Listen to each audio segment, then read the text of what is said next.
Recently, I had the need to build a couple of hundred trees for a layout that we were building at the Sydney NCR Model Railway Club.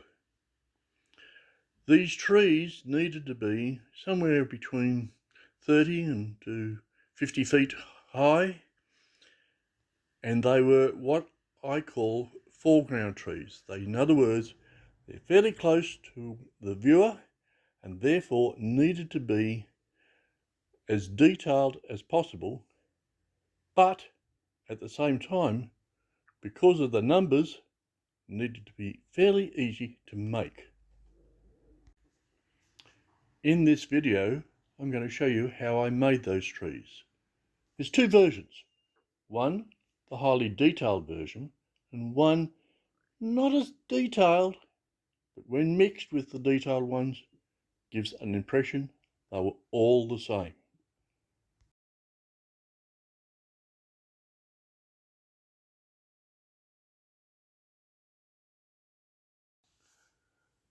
To make my tree armatures, I used 26 gauge florist wire, and because I was making so many trees, I basically built them in blocks of 10.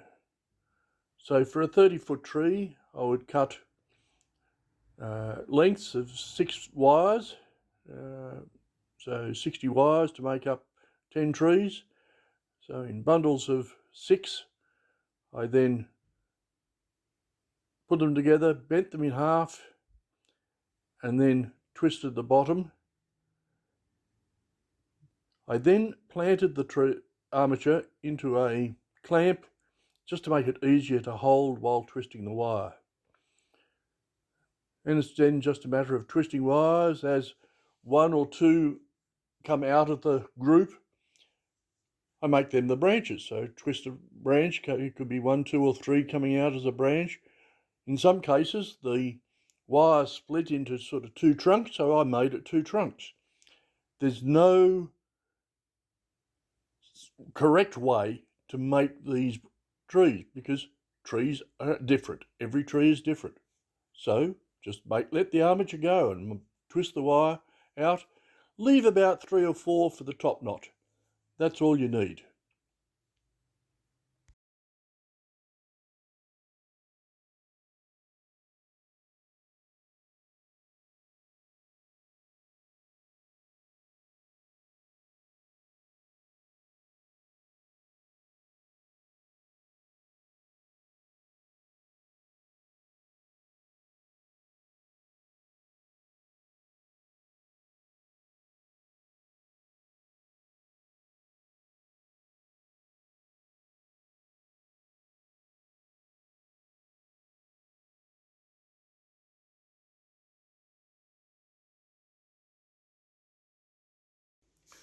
To hide the twisted wire, I use my favourite product, Mod Podge. This is a matte medium, and I use it because as a matte medium, it is flexible. So it will bend and twist with the wire as you position the armature to the right size.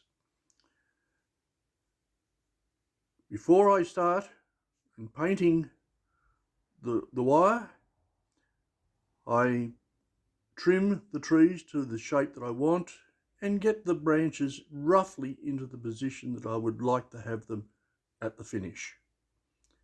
Then it's just a matter of painting Mod Podge onto the wires and leave them set to dry.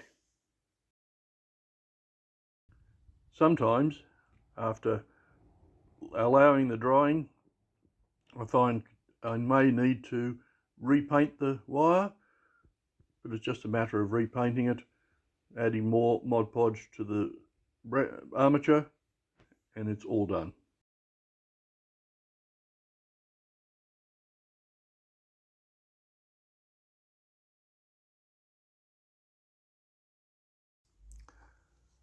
Prior to the next step, I give each of the armatures a spray of paint.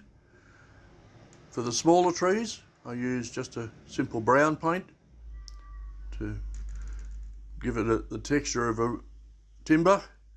For the taller trees, I also apply a spray of grey paint because most of the taller trees are older and they are a grey colour. I then dab each branch with a tacky glue. I use Woodland Scenics Hobby Tack, and it's just a matter of gently applying the glue on each branch and then giving it 30 minutes to get tacky. And then while I'm waiting for the glue to become properly tacky, I then cut off the fronds from what is known in America as super tree material, in Europe as sea foam, and this is something that for a long while wasn't available in Australia because it is an actual plant, and under Australian biosecurity rules it actually has to be processed and irrigated so that it can't be propagated here in Australia. It can't grow in Australia. So sometimes it gets a little bit hard to get this stuff, and the ones we get, sometimes they're easy to have good fronds and other ones are not so good. But I cut off pieces and then with the tacky glue I just put the bits of sea foam onto each branch. For some branches I put maybe 2 pieces on. It comes down to what sort of material I was able to put on. And then after applying the branch material, I give each frond a dab of super glue. And the super glue I use is a cheap brand that I get from the hardware store, Bunnings. It doesn't have to be fancy. All we want to do is by putting the super glue on there, it provides a permanent bond to hold the branch or hold the twigs to the branch.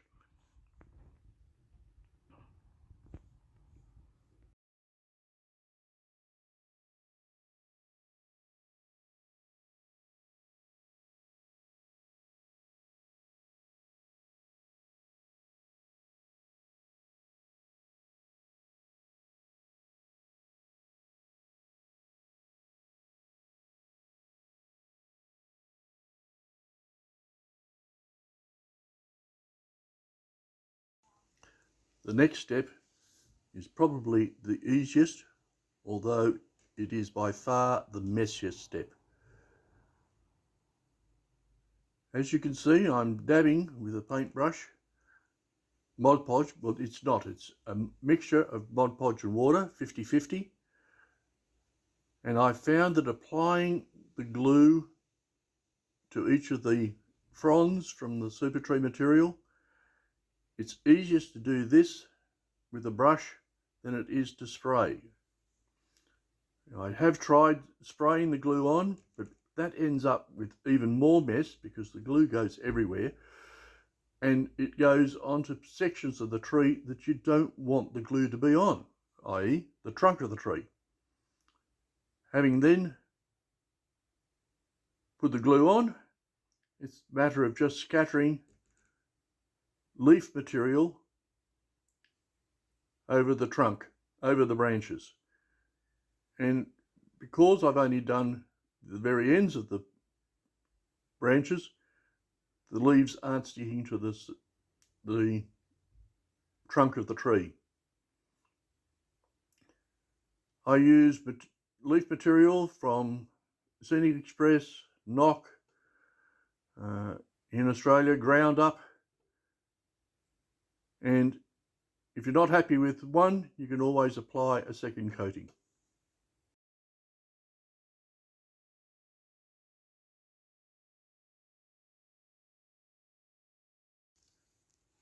because I was making so many trees, and the fact that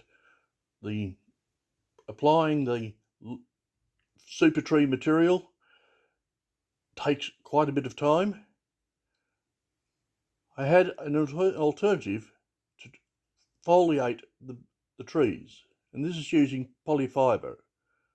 This is a polyfibre, Woodland Scenics polyfibre. It's a lovely green colour, and I teased the polyfibre out to as thin as I can get it, almost like a web. It's amazing how much of the polyfibre just sits in between, and it's just a matter then of putting this over the armature, bringing it down. I get using the tacky glue to hold the item, but I don't need to go and put super glue on this. Just the tacky glue will hold it, and eventually it will dry and hold the polyfibre in place. You know, if you don't quite get the branches fully populated, put a little bit more on. It doesn't take much. But it basically blocks out and gives you a tree shape using the polyfibre.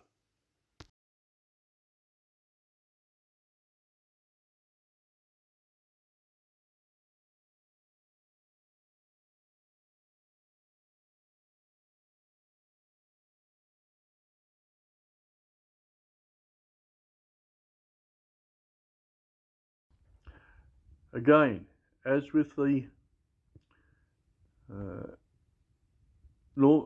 detailed trees, I use a brush to apply the 50-50 Mod Podge water mix,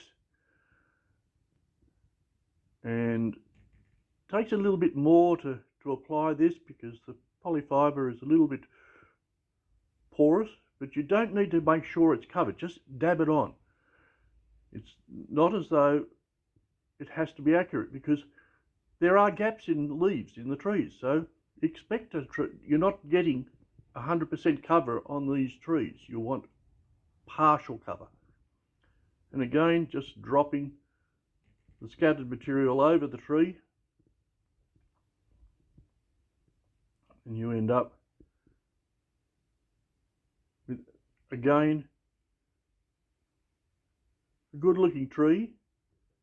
And it doesn't matter, you don't need to have the polyfibre fully covered, because you don't notice it. And as you can see, it looks a good tree.